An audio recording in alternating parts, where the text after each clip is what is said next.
Amid the Maui disaster, the PR disaster that we have laid out, of course, the Hunter Biden issues aren't going away either. The White House is trying to rebrand the Vice President, Kamala Harris. Again, another rebranding. This is 4 or 5 or 6.0. From Politico, I can't get into people's heads. Kamala Harris tries to reshape her public image ahead of 2024. In an interview, the vice president addressed how she views the growing scrutiny she's under as Republicans use her as a boogeyman in 2024. The timing of this glowing piece from Politico says everything. Between relaxing at the beach during the Maui fires, another week on vacation that he'll come back to this afternoon or this evening when he returns, not to mention a terrible press conference Friday. Then on top of it, you add all of the Hunter Biden news and the special counsel investigation.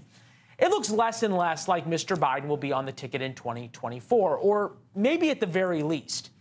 What we're seeing now is Democrats realizing that Mr. Biden is an exceptionally weak candidate.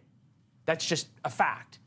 And his continuing health problems and what we saw today during the speech and what we saw on Friday during the press conference. Coming up as we get into the election, that is going to shine an uncomfortable spotlight on the ticket's number 2. And we've been down this road a number of times. The vice president is, of course, a woman of many hats. She was the border czar, voting rights champion, COVID vaccine outreach specialist. She pivoted to workers' rights and the digital divide. Reasonable people can agree she failed pretty badly in all of those roles.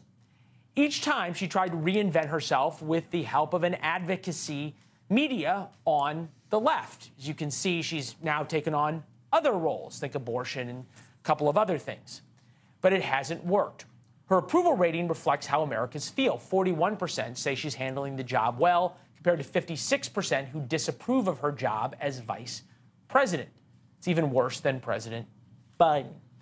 Part of that could be tied to her, shall we say, and this is just something that's happened with Kamala Harris, her questionable comments over her tenure.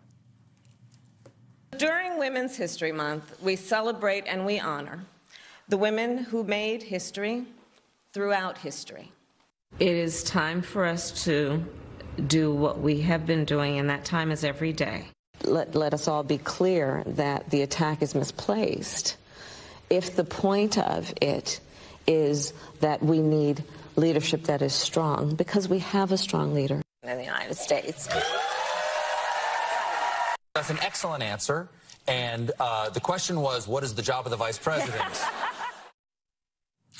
Colby Hall is here, founding editor at Mediaite, America's premier website for the news about the news, on balance resident philosopher. All right, Colby, you're always a good fact check on me, or gut check, I should say. Am I being too cynical about the timing here? No, I think you're spot on. I think you're being a little tough on Kamala Harris. I mean, she deserves to be treated with great skepticism. Her poll numbers are down, but they used to be much, much worse. You know, I do think you're right on, though, when you say, you know, it's all in the timing here.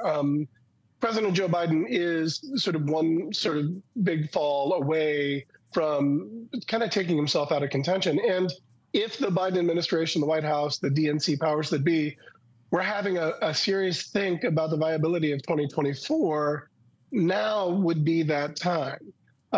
You know, Biden's got a lot accomplished. He's been strong for a weak president, as you say, in terms of getting stuff done. But this rebranding of Kamala Harris, you know, how many times do you have to do it before you realize that maybe it's not there? Thanks for watching. Go to newsnationnow.com to find NewsNation on your television provider. And don't forget to subscribe. Click the red button to get more of NewsNation's fact-driven, unbiased coverage.